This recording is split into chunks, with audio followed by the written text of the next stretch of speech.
Welcome to Engaged Podcast, where you got Seth Walters and Anthony Claditis discussing the concept of time. I can't wait for you to listen to this. Buckle up. It's coming your way. Next on Engaged.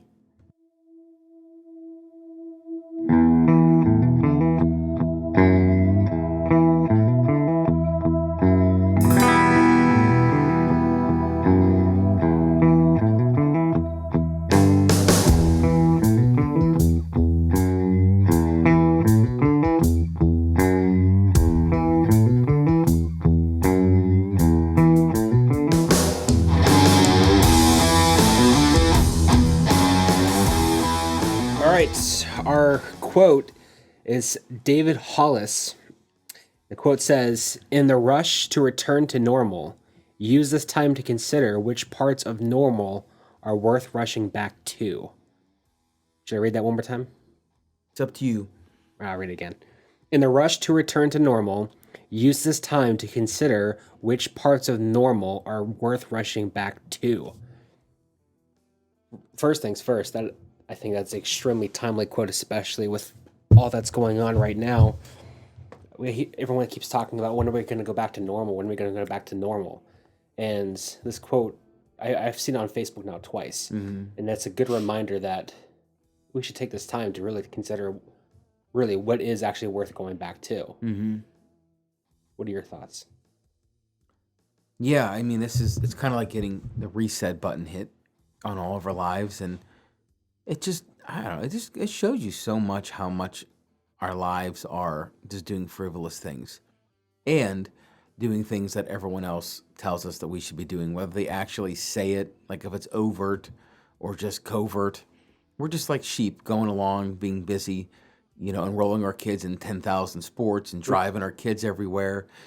And, has anyone really suffered from being at home? It's forced parents to be more creative and spend quality time with their kids. I don't mind it. I don't mind it at all. I really don't. I think that as Americans, we're too busy burning the candles at both ends. For me, I miss school and I miss church. One of the things for me and my wife, we've both talked about is the fact that we really have kind of started enjoying cooking at home because when there's not really, especially with like money being tight with this, just it is what it is with the economy. Like we don't really have the option to eat out as much. So even a quick meal, like just making dinner at home, like me personally, like I really have kind of fallen in love with it. I love because I'm not someone who's great at cooking. I like doing it, I like creating, but just for the simple fact that it's a time for me and my wife to have a moment together where we're talking about our day or we're just working together on something. And that's something that we just haven't had because our go-to is always either make a meal or just get something to eat. And because we don't have that luxury now, like that's forced us. And we both said we kind of wish that once things go back to normal, that we keep doing that we keep just like we don't go back to that old way of living. Yeah, that's cool that you two have that realization together. So the reality is that that's going to be a challenge. So maybe you can't do it every day like you are now, Right. but try to protect one day a week where you keep that momentum going. Where it's just, hey, this is family time. Yeah. We don't schedule events with anybody.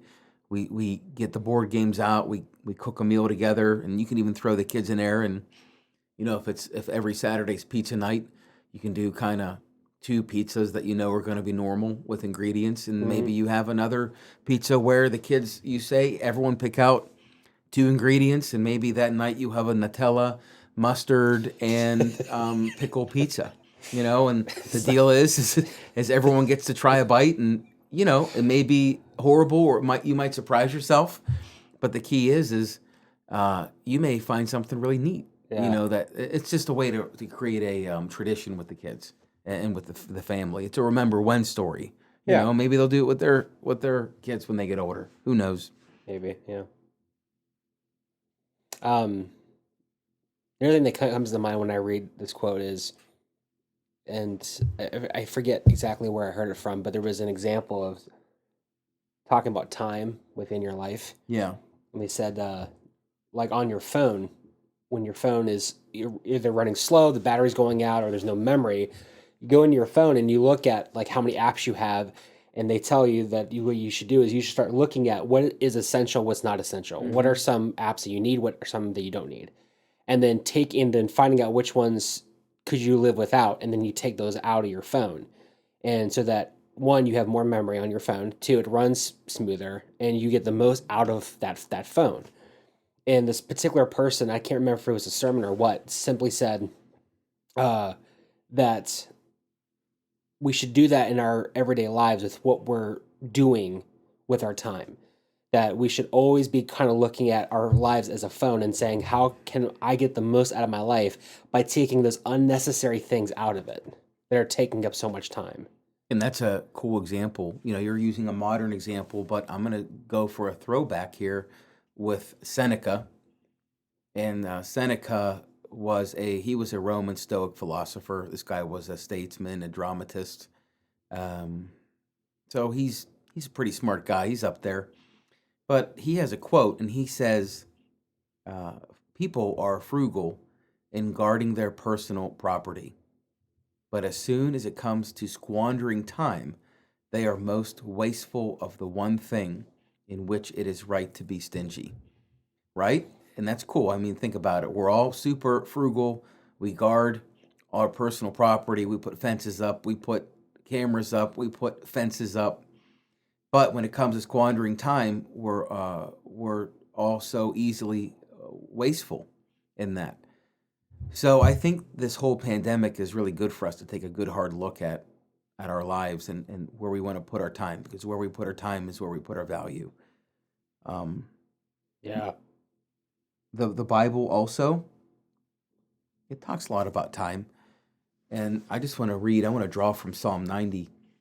It's the imagery is really powerful, and he says, "Thou turns man back into dust," which that's a classic reference to Genesis of God creating man from dust. And he says, "1,000 years in your sight are like yesterday when it passes by, or as a watch in the night." That's like, isn't that powerful imagery? 1,000 years in your sight are like yesterday when it passes by, or a watch in the night. The watch in the night. This was written before we had the little button on our Timex. Yeah. Where you can see in the middle of the night. Yeah. So you didn't have any idea what time it was. Was it 1 minute that passed? Was it an hour? Was it 4 hours? And that's how he talks about time. And time is precious. We should guard it. Yeah. I like that. I always love the way that Bible verses are written. Like, as someone who likes to write, I'm always appreciative of that. And I think that's such a cool image. It gives like the watch in the night. I think it's really cool. One last thing is, it just popped in my head too. I remember a youth leader that I had in St. Louis when I was in high school gave the illustration of when he got his first job, and he had, I think his first paycheck was like $180, and he blew through it on stupid stuff. And at the end of it was like the end of that week, his mom asked him what happened to all the money, and he was like, "Well," and he was having a hard time recounting what he bought, because it was like candy bars, this cup of coffee, this, and she said, "So you worked all those hours, and you can't even show me where the money went?"